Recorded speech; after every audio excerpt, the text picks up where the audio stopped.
सियावर रामचंद्र की, सियावर रामचंद्र की जय सिया राम। उत्तर प्रदेश की राज्यपाल आनंदीबेन पटेल, राष्ट्रीय स्वयंसेवक संघ के परम पूजनीय सरसंघ चालक डॉक्टर मोहन भागवत जी, उत्तर प्रदेश के मुख्यमंत्री योगी आदित्यनाथ जी, श्री राम जन्मभूमि तीर्थ क्षेत्र ट्रस्ट के अध्यक्ष पूज्य महंत नृत्य गोपाल दास जी, पूज्य संत समाज, यहां पधारे सभी भक्तगण, देश और दुनिया से इस ऐतिहासिक पल के साक्षी बन रहे कोटि कोटि राम भक्त, देवी और सज्जनों, आज अयोध्या नगरी भारत की सांस्कृतिक चेतना के एक और उत्कर्ष बिंदु की साक्षी बन रही है। आज संपूर्ण भारत, संपूर्ण विश्व राममय है।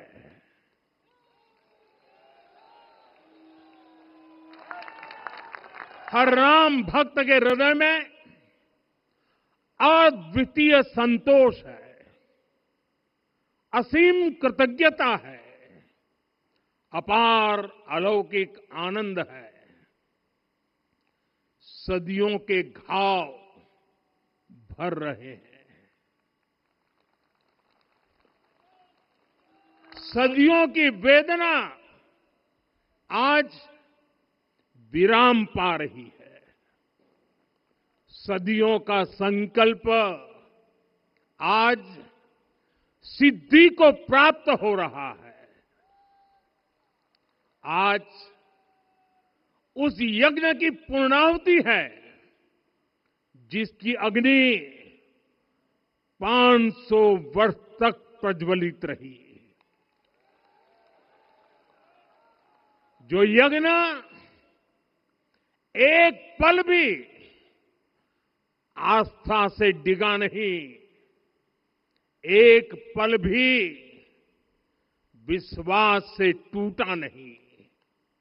आज भगवान श्री राम के गर्भगृह की अनंत ऊर्जा, श्री राम परिवार का दिव्य प्रताप इस धर्म ध्वजा के रूप में इस दिव्यतम भव्यतम मंदिर में प्रतिष्ठापित हुआ है।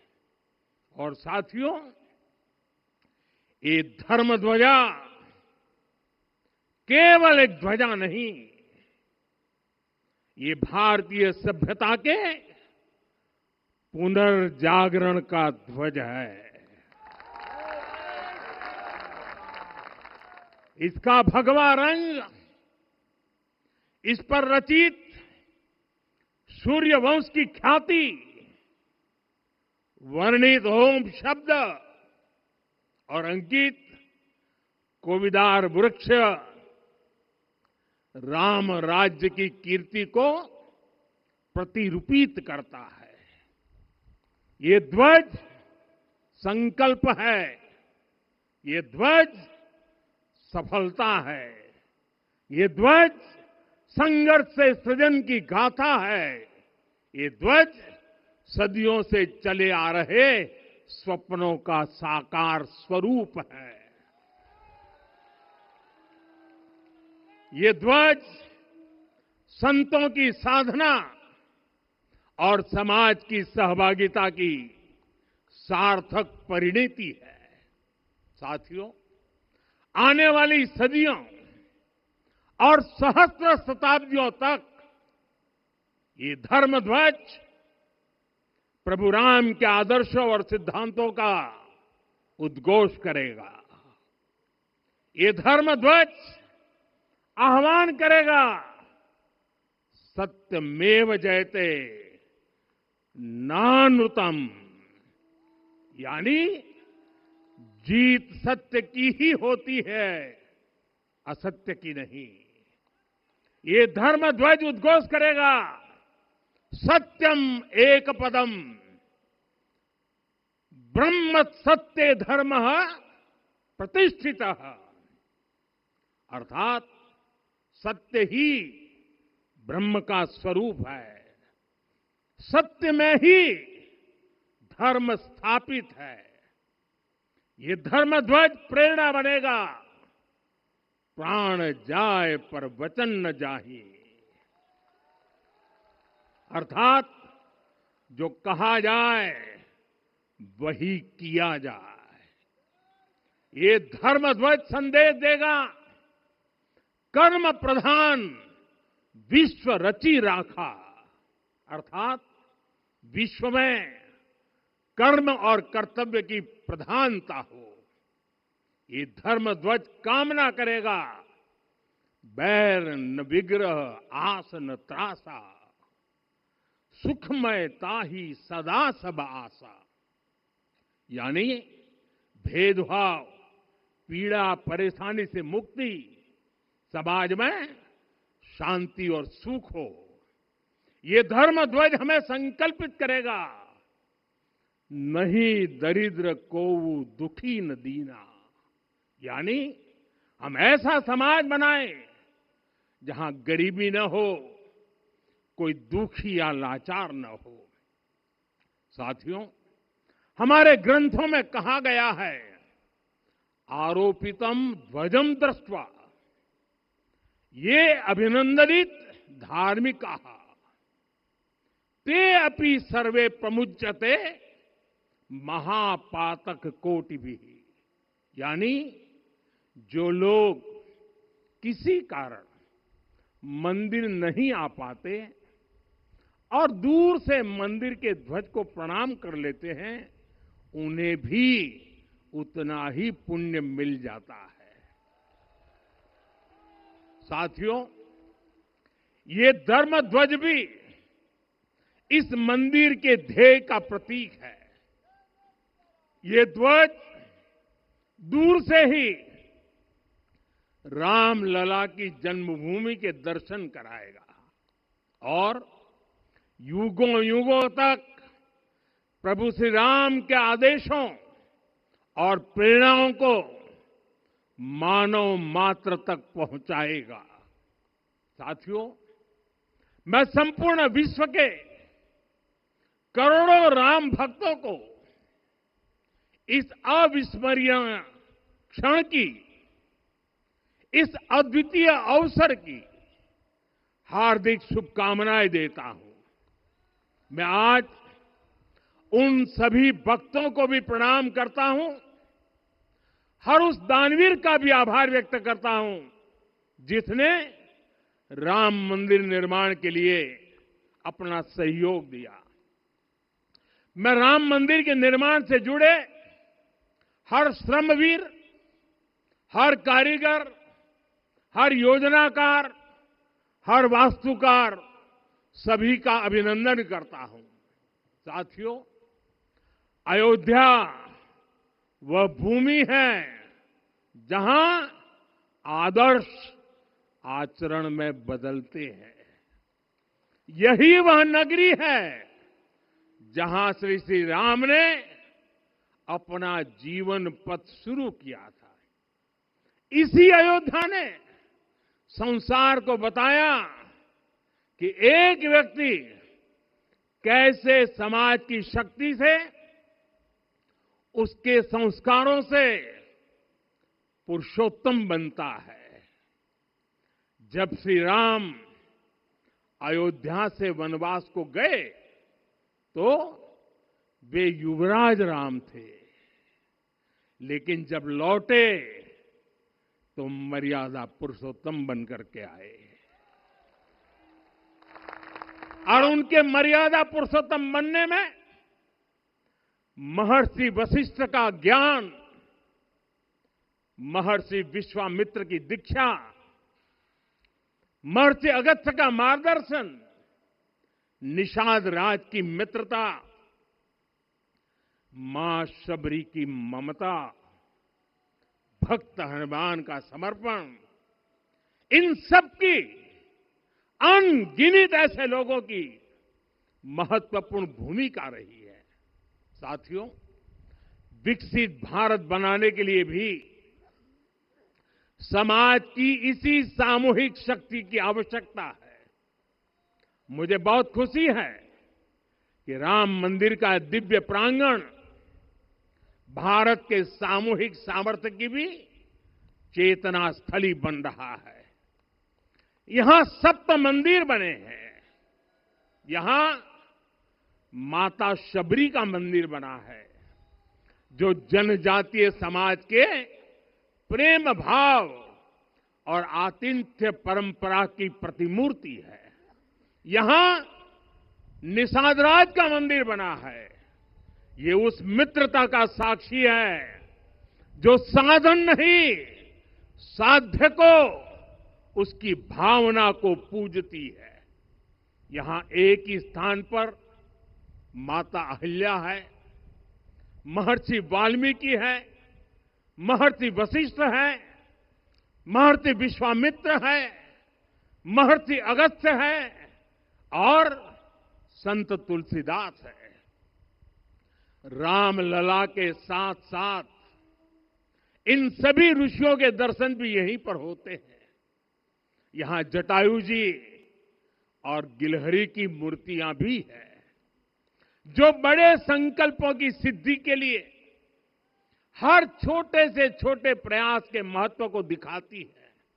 मैं आज हर देशवासी से कहूंगा कि वो जब भी राम मंदिर आए तो सप्त मंदिर के दर्शन भी अवश्य करें।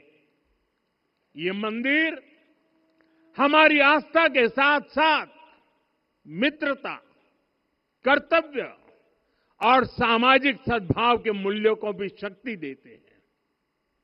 साथियों, हम सब जानते हैं हमारे राम भेद से नहीं, भाव से जुड़ते हैं। उनके लिए व्यक्ति का कुल नहीं, उसकी भक्ति महत्वपूर्ण है। उन्हें वंश नहीं, मूल्य प्रिय है। उन्हें शक्ति नहीं, सहयोग महान लगता है। आज हम भी उसी भावना से आगे बढ़ रहे हैं। पिछले 11 वर्षों में महिला, दलित, पिछड़े, अति पिछड़े, आदिवासी, वंचित, किसान, श्रमिक, युवा, हर वर्ग को विकास के केंद्र में रखा गया है। जब देश का हर व्यक्ति, हर वर्ग, हर क्षेत्र सशक्त होगा, तब संकल्प की सिद्धि में सबका प्रयास लगेगा और सबके प्रयास से ही 2047 जब देश आजादी के 100 साल मनाएगा, हमें 2047 तक विकसित भारत का निर्माण करना ही होगा। साथियों, रामलला की प्राण प्रतिष्ठा के ऐतिहासिक अवसर पर मैंने राम से राष्ट्र के संकल्प की चर्चा की थी। मैंने कहा था कि हमें आने वाले 1000 वर्षों के लिए भारत की नींव मजबूत करनी है। हमें याद रखना है, जो सिर्फ वर्तमान का सोचते हैं वो आने वाली पीढ़ियों के साथ अन्याय करते हैं। हमें वर्तमान के साथ साथ भावी पीढ़ियों के बारे में भी सोचना है, क्योंकि हम जब नहीं थे ये देश तब भी था, जब हम नहीं रहेंगे ये देश तब भी रहेगा। हम एक जीवंत समाज है, हमें दूरदृष्टि के साथ ही काम करना होगा। हमें आने वाले दशकों, आने वाली सदियों को ध्यान में रखना ही होगा। और साथियों, इसके लिए भी हमें प्रभु राम से सीखना होगा। हमें उनके व्यक्तित्व को समझना होगा। हमें उनके व्यवहार को आत्मसात करना होगा।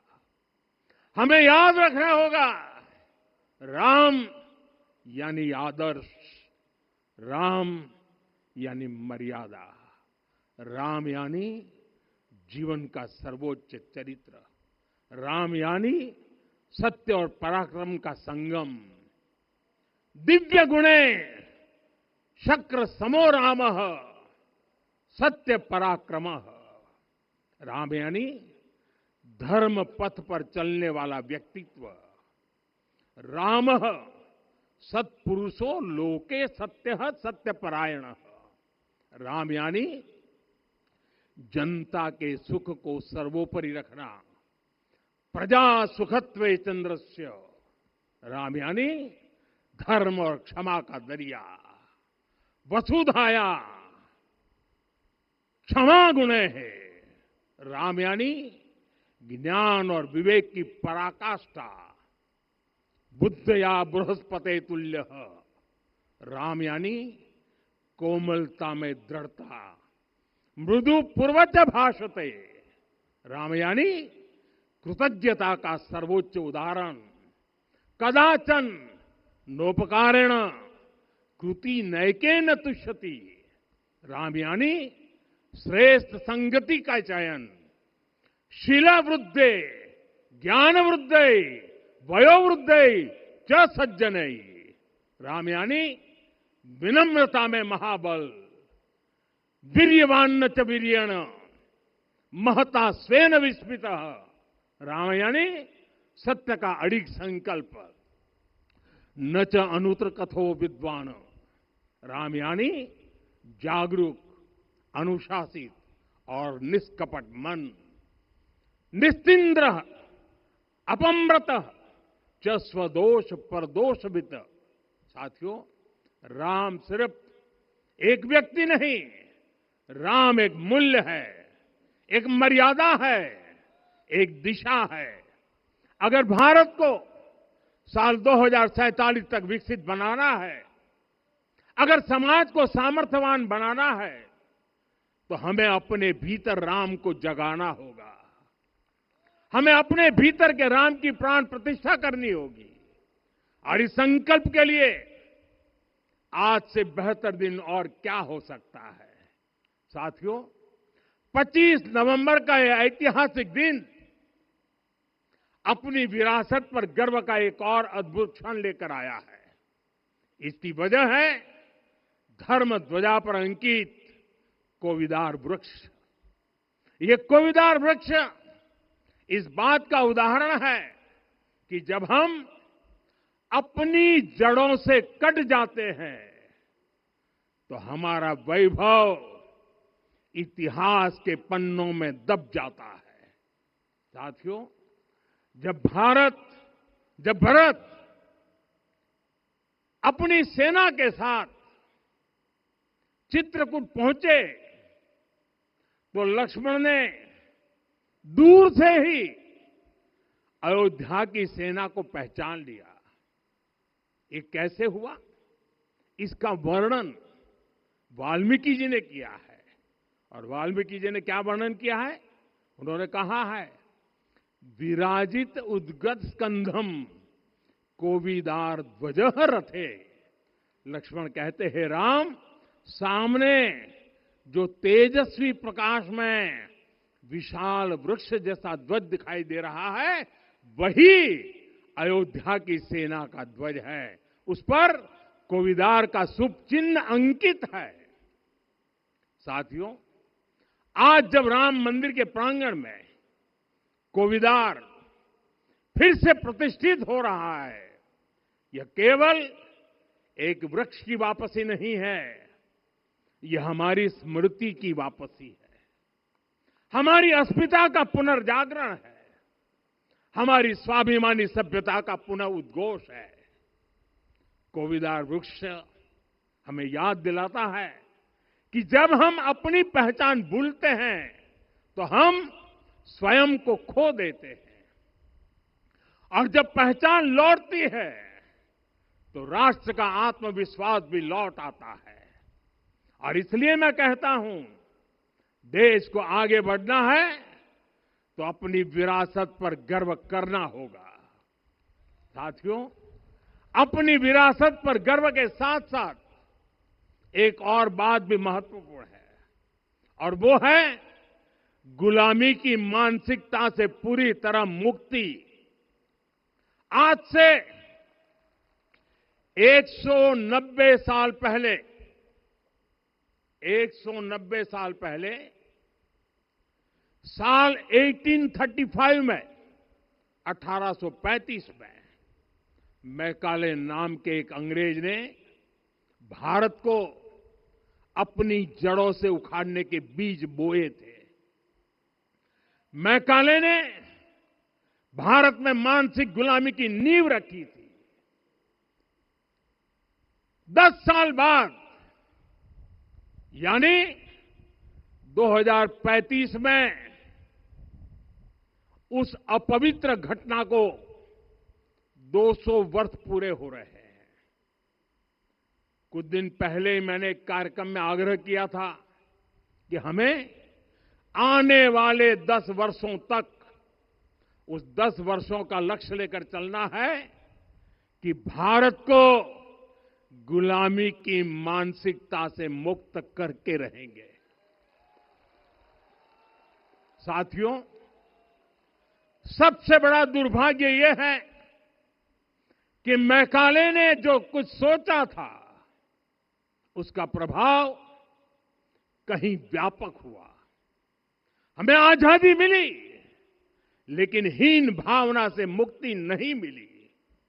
हमारे यहां एक विकार आ गया कि विदेश की हर चीज, हर व्यवस्था अच्छी है और जो हमारी अपनी चीजें हैं उनमें खोट ही खोट है। साथियों, गुलामी की यही मानसिकता है जिसने लगातार यह स्थापित किया। हमने विदेशों से लोकतंत्र लिया।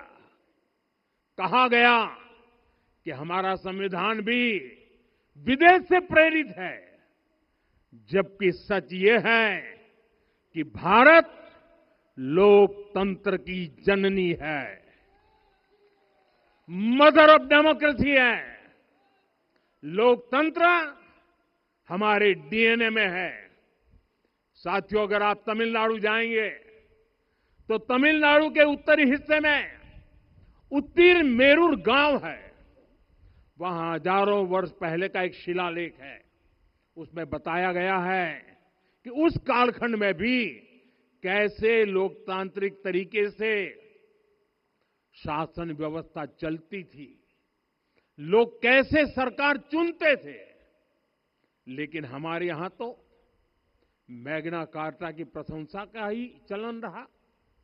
हमारे यहां भगवान बसवन्ना, उनके अनुभव मंटपा की जानकारी भी सीमित रखी गई।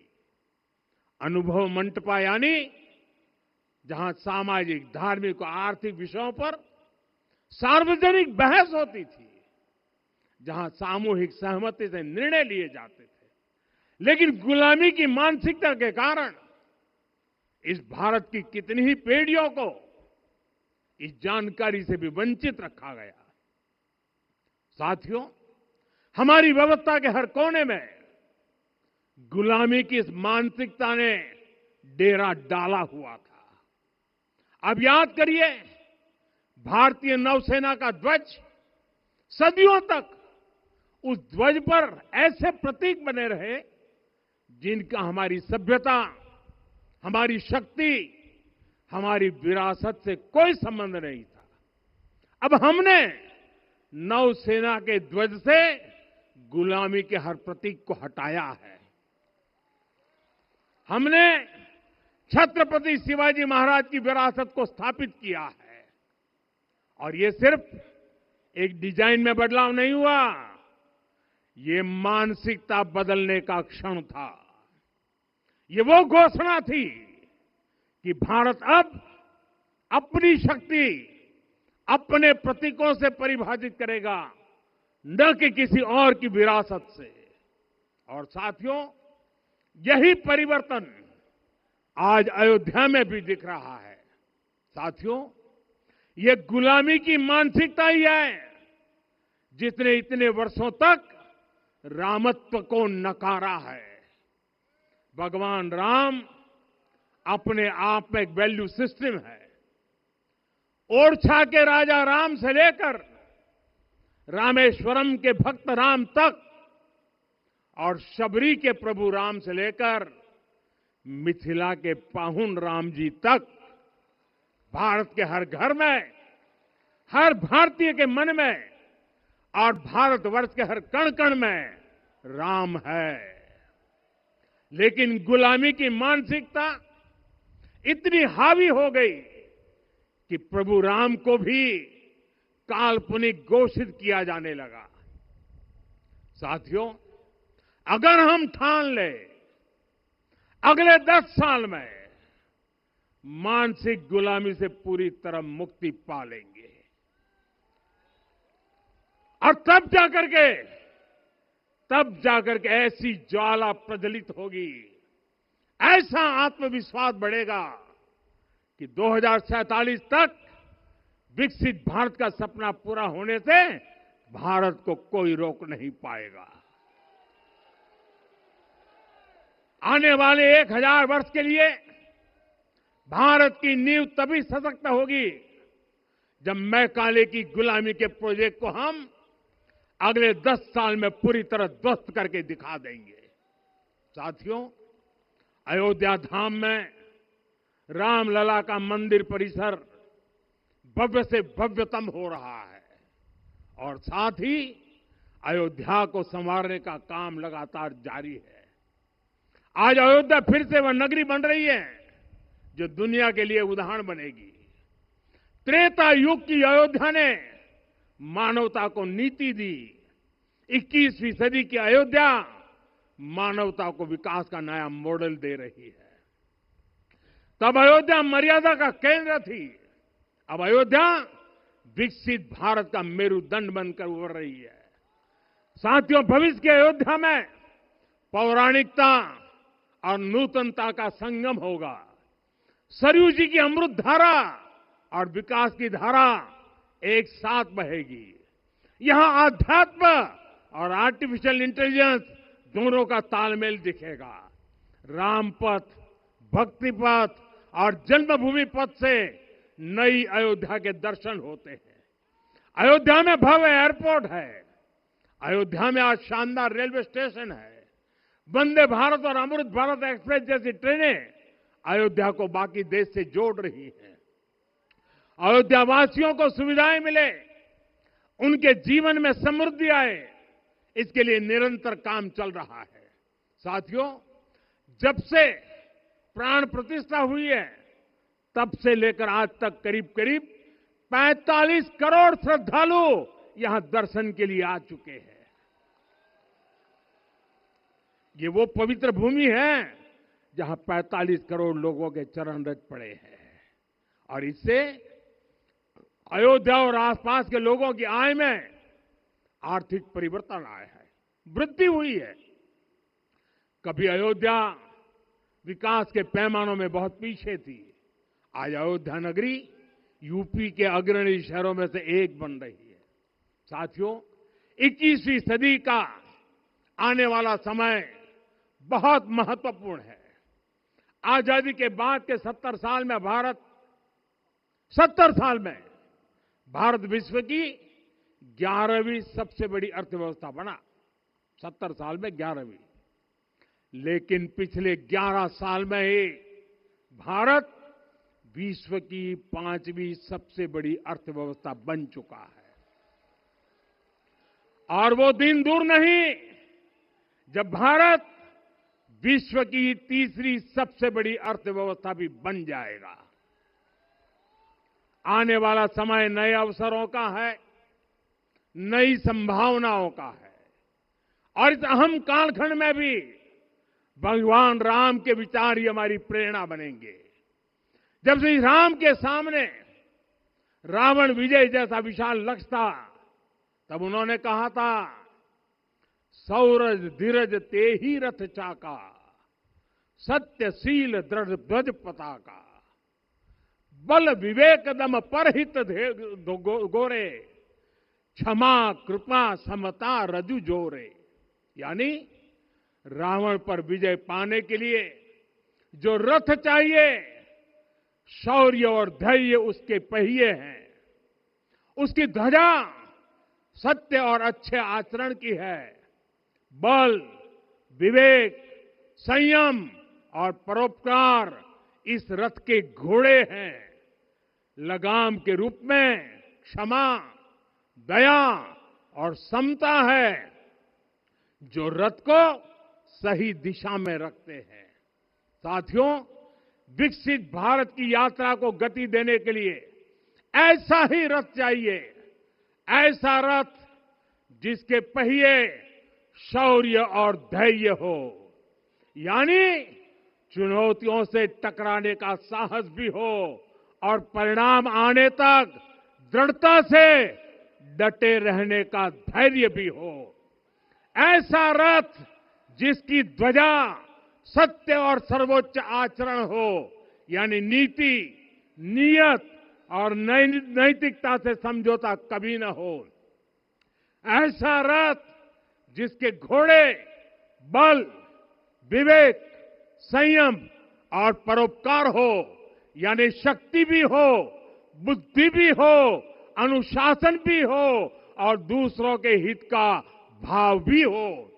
ऐसा रथ जिसकी लगाम क्षमा करुणा और संभाव हो, यानी जहां सफलता का अहंकार नहीं और असफलता में भी दूसरों के प्रति सम्मान बना रहे। और इसलिए मैं आदरपूर्वक कहता हूं, ये पल कंधे से कंधा मिलाने का है, ये पल गति बढ़ाने का है। हमें वो भारत बनाना है जो राम राज्य से प्रेरित हो, और ये तभी संभव है जब स्वयं हित से पहले देश हित होगा, जब राष्ट्रहित सर्वोपरि रहेगा। एक बार फिर आप सभी को बहुत बहुत शुभकामनाएं देता हूं। जय सिया राम, जय सिया राम, जय सिया राम।